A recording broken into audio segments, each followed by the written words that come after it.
The dramatic fall of Anne Boleyn, the second wife of Henry VIII, culminated in her trial and execution in 1536.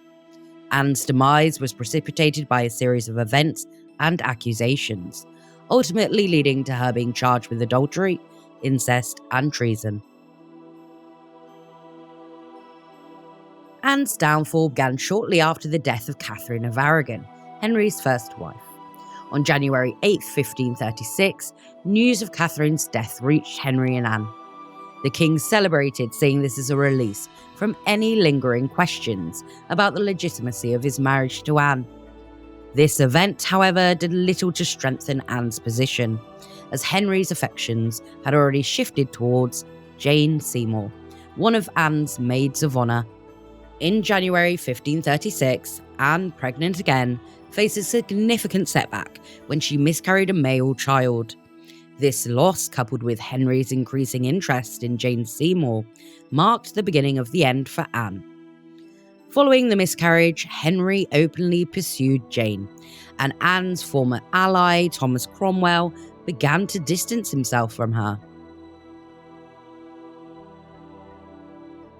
The charges against Anne included adultery with multiple men, incest with her brother George Boleyn, and conspiring the king's death. These accusations were largely seen as a means to remove Anne from her position and allow Henry to marry Jane Seymour. Evidence against Anne was gathered through dubious means, including confessions extracted under duress and allegations from questionable sources. Thomas Cromwell played a significant role in orchestrating the accusations. Although historians debate the extent of his involvement, it is clear that Cromwell, once Anne's ally, became instrumental in her downfall. On the 30th of April, 1536, a Flemish musician named Mark Smeaton, who was in Anne's service, was arrested and interrogated. Initially, he denied being Anne's lover, but later confessed, possibly under torture. Following Smeaton's confession, several other men were implicated and arrested, including Sir Henry Norris, Sir Francis Weston, Sir William Brereton, and Anne's brother George Boleyn. These arrests were part of a broader strategy to gather evidence against Anne. Anne was arrested on the 2nd of May 1536 and taken to the Tower of London. Her trial took place on May 15, 1536, in the King's Hall in the Tower before a jury of 27 peers. The trial was presided over by her uncle, Thomas Howard, Duke of Norfolk, who acted as the Lord High Steward. Anne was accused of adultery, incest, and plotting to kill the king. The charges were based on allegations that she had engaged in affairs with 5 men, including her brother, George Boleyn. The trial was a spectacle designed to ensure Anne's conviction. Anne's one-time betrothed, Henry Percy, 6th Earl of Northumberland, sat on the jury. When the verdict was announced, he collapsed and had to be carried from the courtroom. The prosecution's case relied heavily on dubious testimonies and confessions obtained under duress. Despite this, Anne defended herself eloquently, maintaining her innocence throughout the proceedings.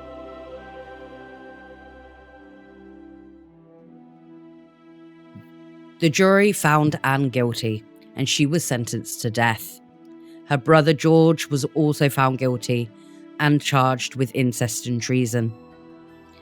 The other men were all tried and were all found guilty, except for Sir Thomas Wyatt, who was released, likely due to his or his family's friendship with Cromwell.